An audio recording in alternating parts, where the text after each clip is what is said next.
Nagising ako ng madaling araw. Umuuga yung buong bahay dito. Lakas ng lindol. Sana okay lang yung lahat. Timplahan mo nga ang kape doon. Hindi, timplahan mo nga ang kape doon. Timplahan ang kape. Shhh! Timpla ng kape dun. Ay, ayaw mo magtimpla ng kape, ha?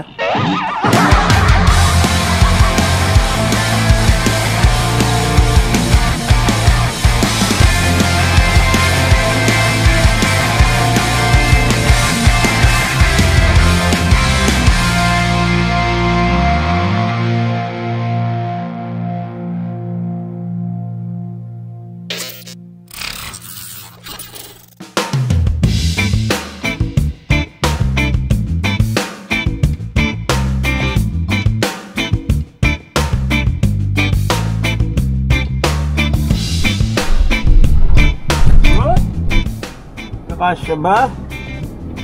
Kasya yan. Kahit gabuhok yan. Good morning mga first timers. Anong first time ang meron sa inyo ngayon? Welcome back to another vlog. Welcome back to another grind. At daily vlog is real. Ayun, kamusta mga first timers? Ayun, today mga first timers. Oh wait lang, kamusta kayo? Ako, kung tatanungin nyo ako kamusta ako ay okay lang. At today ay babalik ulit tayo ng DC Monorack ngayon kasi ang aga kong gumising. Meron kaming delivery. Ayan. Kasi nga dahil yung shop natin hindi na siya tulad ng shop dati na for retail lang. Hindi lang siya tindahan na ngayon kundi nagki-cater na tayo ngayon ng malaking mga bentahan, wholesale, dealers, ayan, resellers and walk-ins. Yan na yung kinikater ngayon ng first time mono. Kaya ayan, good thing bumalik na rin yung natin, yung daily vlogs natin. Kasi dito nyo makikita kung gaano ka-aligaga kung bakit yung mga ilang linggo na laging may paltos-paltos yung teka lang, angat ko.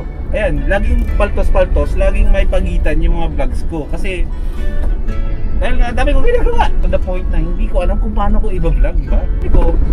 Wala ako ibang choice kundi mag-daily vlogs ulit at isama kayo sa mga ganap ko sa buhay. So today ay isasawali ko na ulit yung L300 DC Monorack. Shoutout sa DC Monorack, napakalaking tulong ni DC Monorack sa akin. Isa kang mabuting kaibigan, si DC Monorack parang kapatid ko na.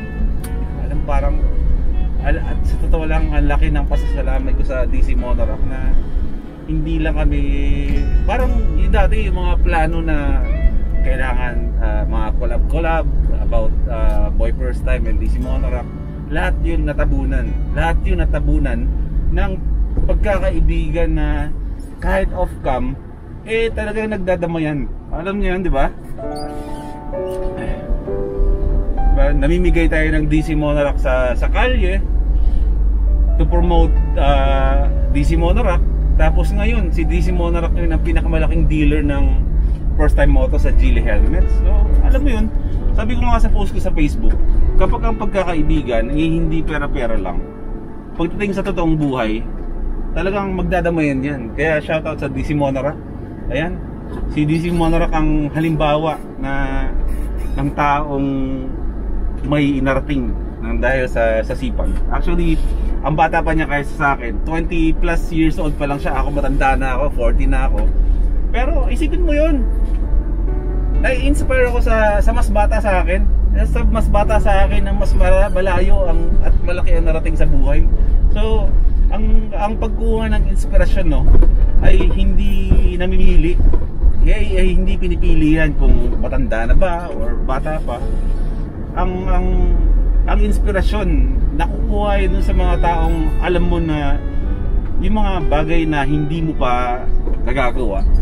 Kumbaga, yung mga bagay na pinapangarap mo lang, nakikita mo sa ibang tao kung paano nila narating yung pangarap na tulad ng pangarap na pinapangarap mo. Tama ba yung sinabi ko? Iba pa rin yung meron tayong inspirasyon sa buhay. Yun ang magbibigay sigla sa atin. Yun ang, kumbaga, panggatong eh, para mas lalong lumiyab yung sipag natin sa buhay. Diba?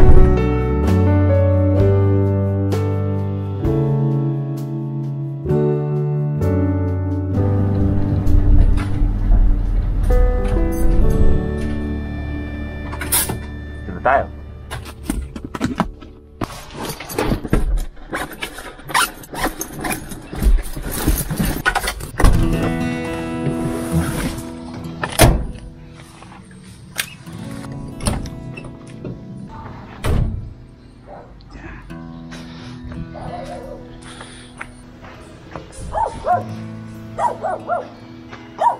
Hi, good morning. Hanggang ngayon di tayo magkasundo, no? Yan, dito tayo ngayon sa DC Monorack, sa factory ng DC Monorack. Good morning, bro.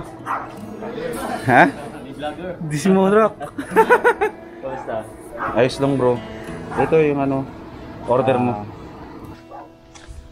Ito si Bro Jomar, yung sinasabi ko sa inyo, si DC Monorack. Marami na kasi akong kunento, bro. Pinenta na kasi. Mapapanood mo naman yun eh. Paano ko tayo benta eh. Hindi, joke na. Pero wag ka pag-alala, hindi kita ilalaglag. Hindi, ito yun, yung sinikwento ko sa inyo na expansion ng DC Monorack. Yung nakikita nyo kanina sa mga vlogs dati, yun yung dati. Pero, meron na ngayon dito. Ilang taon ka na, bro? 24. Oh, yan, 24 years old. Oh. Connect niya yung sinabi ko kanina sa edad ko, di ba?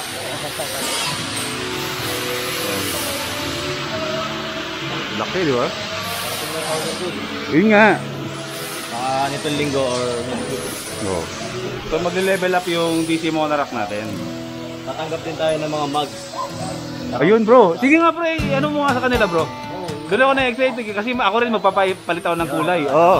Mugs na aero, kahit mga 4-wheel. Talaga? So, kasi magkaroon na nga ng powder coating dito.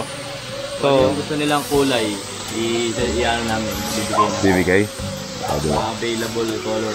Magtasta ko dito ng kulay itong astig, di ba? At saka syempre, yung DC Monorack natin, mag-iiba na yung klase ng texture ng tsaka mas makapal. Talaga solid. Without Price up. di ba? Mag-maintain yung price sa 950. Pero yung level ng quality ng DC Monorack sa taas. Level up. Pero yung presyo, ganun pa rin. DC Monorack.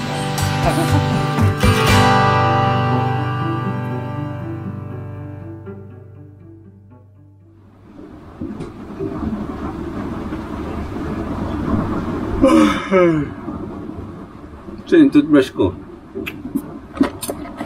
isa na namang araw ang lumipas, mga first timers, no?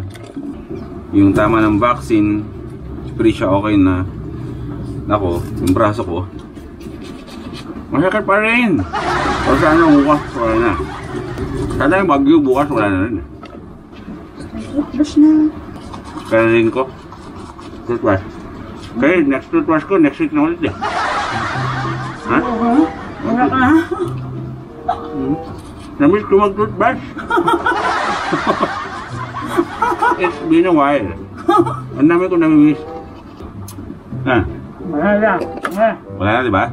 Meron pa? Bukas na. Bukas na yan para may matira. Ayun lang.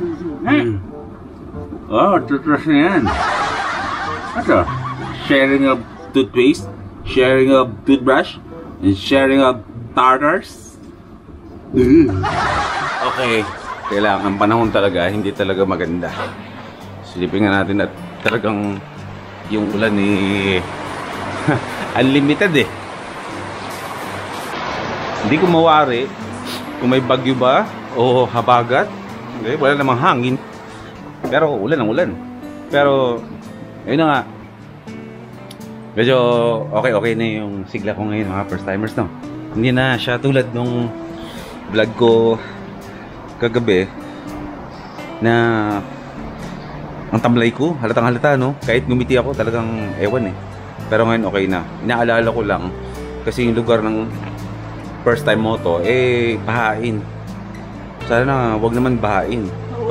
Paano yung mga Gili helmets natin? Alam naman nating matibay yun, pero Hindi pa natin natatry sa tubig yun. No? Pero good news kasi nakailang ano tayo kanina man? Nakailang helmets tayo? No, orders natin? 15, Ah, 20, tapos 15. 50. 50. So, sa isang araw, ganun kadaming nabentang helmets ngayon. Syempre ready for pickup yun, pero pakagaling. Ha? Ayan, dito na kami natutulog sa sala eh. Kasi dito lang talaga kami tutulog. Di ba? Ayun, bukas mga first timers, tutuloy natin yung vlog natin. Matutulog lang muna ako. Para i-testing natin bukas yung Honda Airblade na pinadala dito ng Honda Motors Philippines. Na yun nga yung gagamitin ko sa mga adventures ko sana. Eh, sabi ko nga, paano ko gagamitin yung motor kung ganito yung panahon? Sana bukas wala ng ulan. Kasi pag ulan ng ulan, huwag kayong mag-alala. Mag-vlog tayo lang umulan. Di ba? So, matutulog muna ako mga first timers at magkita tayo bukas pagising ko. Good night everyone.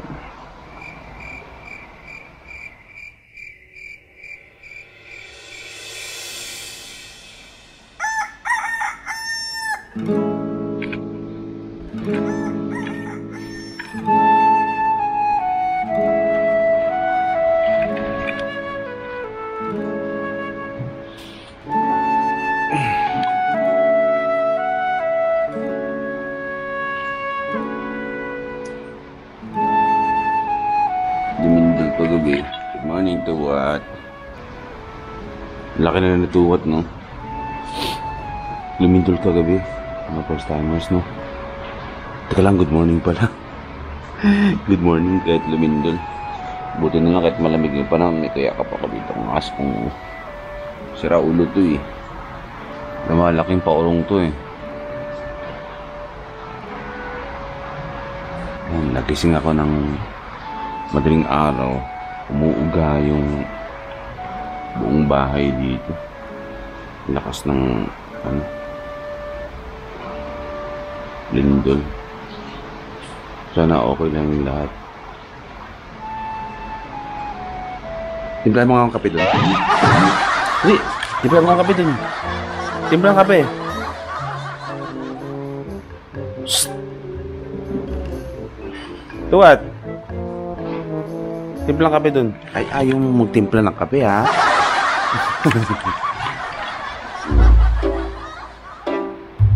Kape ko, tuwat! Aba? Kape ko yan? Aba? Tuwat! Tuwat! Itampo na. Bait ah. Wala akong kape ah. Ito pa kinabang din pala. Kahit sa ulo lagi ah.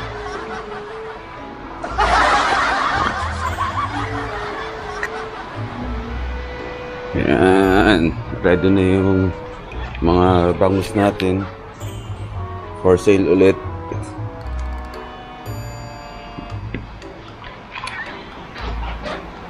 Matagal-tagal din tayong nakadagdag ng stocks natin na ito. Pwede benta to sa first time moto. Tsaka yung mga gusto magbenta ng wholesale, mag-resale ay available din ang Boy Bangus Gourmet. Ayan, para ibenta din. Ayan, check nyo yung page ng Boy Bangus Gourmet. Ayan, yung mga gusto magbenta nitong mga baby bangus na ginawang sardinas. Ayan, Spanish sardines. Ayan, kami gumagawa niyan. Medyo mahirap lang siya talaga lutuin, pero all organic yan. Ayan, walang preservatives. Siyempre healthy yan, lalo na sa mga medyo mga maingat sa sa pagkain. Ayan, bagay na bagay sa inyo. Sa mga gusto magbenta, ayan, message lang kayo.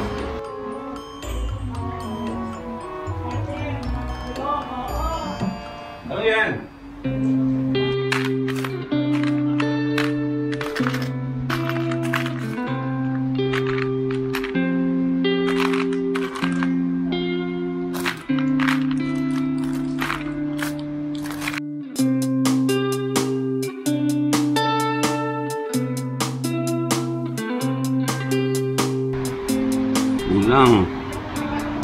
Kulang ng washer.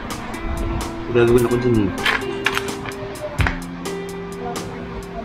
Pwede ko na kasi si Spike ilabas ng Metro Manila. Kasi meron na siyang dito plaka.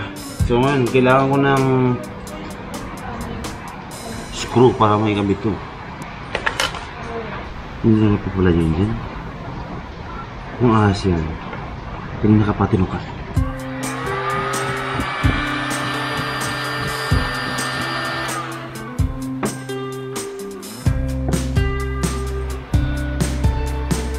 Anong masasabi mo sa bagong Honda Airblade? Ganda. Ang cute. Sayang, ulan ng ulan kaya gusto ko sana siyang Honda Airblade. Gusto ko sana siyang gamitin sa biyahe-biyahe kasi umulan eh. Sana bukas wala na to. Wala na yung bukas, no? O sige, game. O, pupunta tayong shop mga first timers gamit ang Honda Airblade ng Honda. Honda Airblade ng Honda. Ulit-ulit.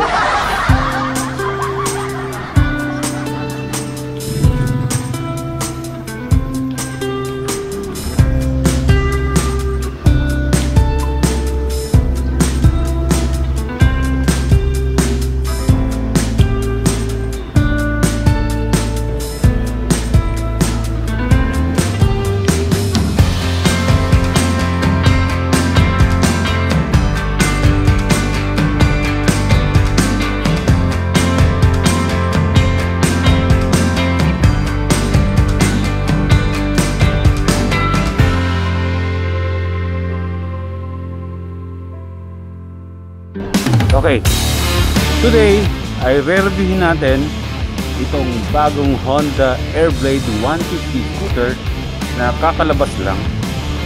Kakalabas ka ba?